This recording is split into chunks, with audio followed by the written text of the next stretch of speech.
राष्ट्र से बढ़कर के कुछ नहीं हो सकता, कुछ नहीं हो सकता। और राष्ट्र तब सशक्त होगा जब हम एक रहेंगे, नेक रहेंगे, तभी नेक रहेंगे। बटेंगे तो कटेंगे।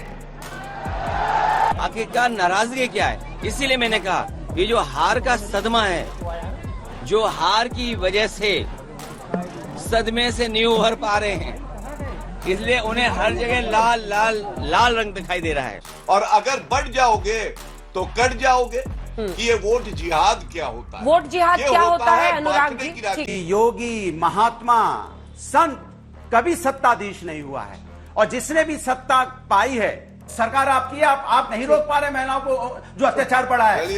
ये धमकी योगी जी की स्पष्ट रूप से अंजना जी अमित शाह जी को है, नरेंद्र मोदी जी को है।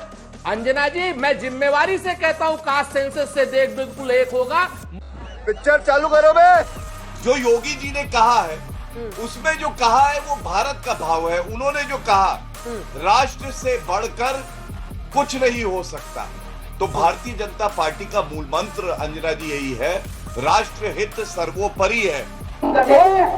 दूसरा उन्होंने कहा कि अगर बटोगे तो कटोगे। ये भी सत्य बात है कि अगर आप एकजुट रहोगे तो हमेशा मजबूत रहोगे, और अगर बढ़ जाओगे तो कट जाओगे। कि अगर आप हिंदुओं को तो बांटने की बात करेंगे और मुस्लिमों को जोड़ने की बात करेंगे, और समाजवादी पार्टी का एक बयान नेत्री का था, वोट जिहाद कर डालो। आप पूछेंगी आज, मुझे उम्मीद है कि ये वोट जिहाद क्या होता है? वोट जिहाद क्या होता है अनुराग बांटने जी? की ठीक है, राजनीति, ठीक है, जिससे ठीक है। वोट जिहाद क्या होता है अनुराग जी? एक सीधा सवाल है आपसे। और इसी के साथ योगी जी ने यह भी कहा है कि देश इसलिए गुलाम हुआ क्योंकि विदेशी आक्रांता समाज को बांटने में सफल हुए। कौन है ये लोग? कहां से आते हैं ये? देखिए अच्छा होता योगी जी ने कहा कि राष्ट्र सर्वोपरि है। बिल्कुल राष्ट्र सर्वोपरि है।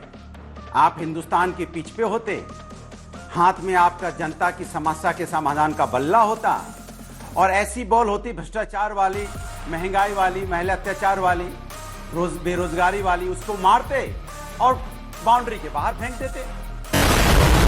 अरे लूट लिया जावाई आपने। तब तो लगता कि भाई आप बल्ला, जनता का समाधान का जो बल्ला है वो लेके आप खेल रहे हैं। फिर आपने दूसरी बात की, राष्ट्र की बात करते करते अनेकता में एकता भूल गया।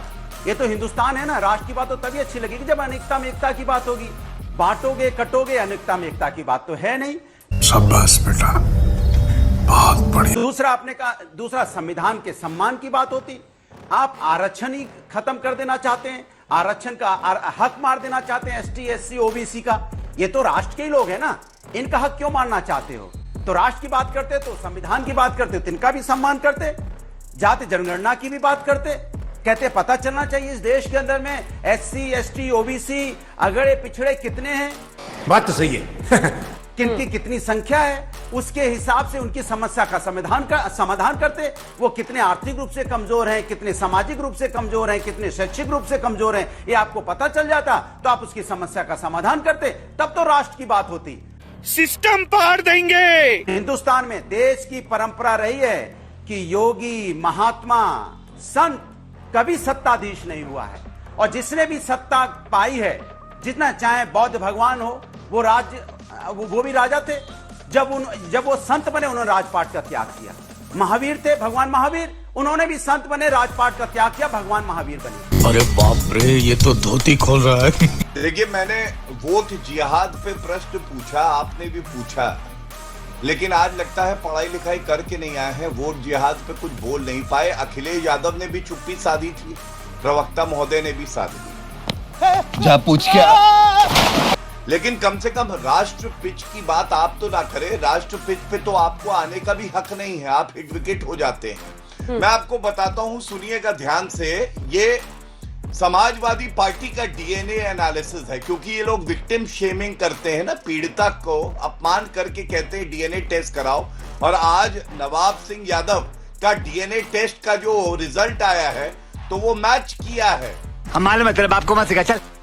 जैसा पीड़िता ने आरोप लगाया था। तो अब ये सुनिए इनका डीएनए एनालिसिस। रेप पर ये मोहित खान के साथ खड़े हैं, हमारी बच्ची के साथ नहीं। जमीन कब्जे पर ये आजम खां के साथ खड़े हैं, किसानों के साथ नहीं। आतंकी घटनाओं पर ये आतंकियों के साथ खड़े हैं, देश के साथ नहीं। और मुजफ्फरनगर दंगों में ये दंगाई मौलाना नजीर के साथ खड़े हैं, जनता के साथ नहीं। ये है इनका DNA।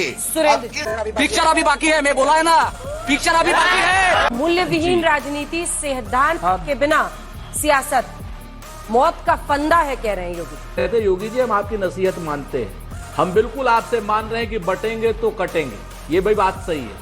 और जितना भारतीय जनता पार्टी ने हिंदू मुसलमान के नाम पर, अगड़े पिछड़े के नाम पर, नल के नाम पर, नील के नाम पर, कोल के नाम पर, भील के नाम पर बांटा है ना, उसी की वजह से हम लोग कटे और उसी की वजह से भारतीय जनता पार्टी की सरकार आ गई। ये हुई ना बात। तो अब हम योगी जी की पूरी नसीहत मान करके कहते हैं हम बिल्कुल नहीं बटेंगे, अब बांटेंगे भारतीय जनता पार्टी को। और भारतीय जनता पार्टी जब बटेगी तो कोई भारतीय जनता पार्टी योगी जी की भारतीय जनता पार्टी होगी, कोई मोदी जी की भारतीय जनता पार्टी होगी, कोई अमित शाह जी की भारतीय जनता पार्टी होगी। क्या बात है सर, क्या बात है सर, क्या बात, ये बात है। ये धमकी योगी जी की स्पष्ट रूप से अंजना जी अमित शाह जी को है, नरेंद्र मोदी जी को है, और अमित शाह जी और नरेंद्र मोदी जी के सारे चेलों को है, चाहे वो नड्डा जी हो, चाहे वो और कोई हो, मैं नाम नहीं लेता। तो हम एक चीज बड़ी साफ कहते हैं, आज की डेट में भारतीय जनता पार्टी अपने अंतर्द्वंद का शिकार है, एक दूसरे का शिकार कर रहे हैं, किसी का स्टूल खींच ले रहे हैं और किसी की कुर्सी खींच ले रहे हैं। मार दिए भैया जी आप तो। 403 विधायकों का मुख्यमंत्री, 403 विधानसभा का उत्तर प्रदेश का मुख्यमंत्री, उसको मात्र 2 सीटों का प्रभार दे करके उसको जब 2 सीटों का मुख्यमंत्री बनाते हैं, अच्छा बात नहीं है। जब जब देश पर संकट आता है, जब जब देश को आजादी की आवश्यकता होती है, आप लोग हिंदू मुसलमान करते हैं और हम लोग देश को आजाद कराने का काम करते हैं, सिक्किम को भारत में मिलाने का काम करते हैं, गोवा को भारत में मिलाने का काम करते हैं। आप जैसे लोगों की तरीके से हम सिर्फ बात बहादुरी नहीं करते, जाति। मजा आया। कास्ट सेंसस से ये देश एक हो बिल्कुल, जाए। Caste census. अंजना जी मैं जिम्मेवारी से कहता हूं, कास्ट सेंसस से देश बिल्कुल एक होगा। मंडल के समय भी कुछ ऐसी ताकतें थी भारतीय जनता पार्टी जैसी जो कहती थी कि देश फट जाएगा, देश कट जाएगा। और कांग्रेस जैसी कुछ भी, मैं तो कह रहा हूं ना, हम तो कह रहे हैं ना अंजना जी, मंडल के समय आप हमारे इतिहास को लेकर के कुछ भी कह सकती हैं। हमने अगर कमियां की हैं तो उस इतिहास की कमियों के पीछे भाजपा वाले छुप क्यों रहे? ठीक है भाई, हम तो 44 पे आ गए थे ना उसी कमियों की वजह। योगी सत्ता का गुलाम नहीं हो सकता, वो कह रहे हैं, वो तो सीधा धमकी दे रहे हैं गृह मंत्री अमित शाह को, पीएम को, और जवाब दे रहे हैं केशव प्रसाद मौर्य जैसे नेताओं। सही पकड़े हैं। अंजना जी, पहली चीज तो भाई संघ भारतीय जनता पार्टी का बाप होगा, हमारा बाप नहीं है। हम बहुत स्पष्ट रूप से संघ की कोई बात, अगर वो कहते हैं कि राजनीतिक इस्तेमाल नहीं हो, रही बात राजनीति इस देश की समस्याओं को अगर सही कर सकती है तो हम तो राजनीति करेंगे, जाति जनगणना कराएंगे और पूरी तरीके से राजनीति करके जाति जनगणना कराएंगे।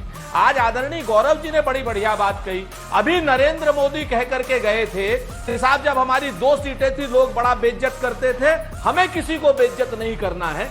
आज भारतीय जनता पार्टी ने के गौरव भाटिया जी नरेंद्र मोदी जी के ऊपर स्पष्ट रूप से हमला बोल दिया। इन्होंने कहा भाई हमारी सीटें बिल्कुल 2 थी। शर्म करो, भगवान से डरो। आज की डेट में इनको लग रहा है कि राहुल गांधी प्रधानमंत्री हैं, बांग्लादेश में ताकत का इस्तेमाल राहुल गांधी करेंगे। अरे भैया, आपके प्रधानमंत्री नरेंद्र मोदी जी हैं, ताकत का इस्तेमाल कीजिए, हम आपको खुली छूट दे रहे हैं। अल्पसंख्यकों की, हिंदुओं की वहां रक्षा करने में अगर भारतीय जनता पार्टी की सरकार असक्षम साबित हो रही है तो वो इस्तीफा दे दे।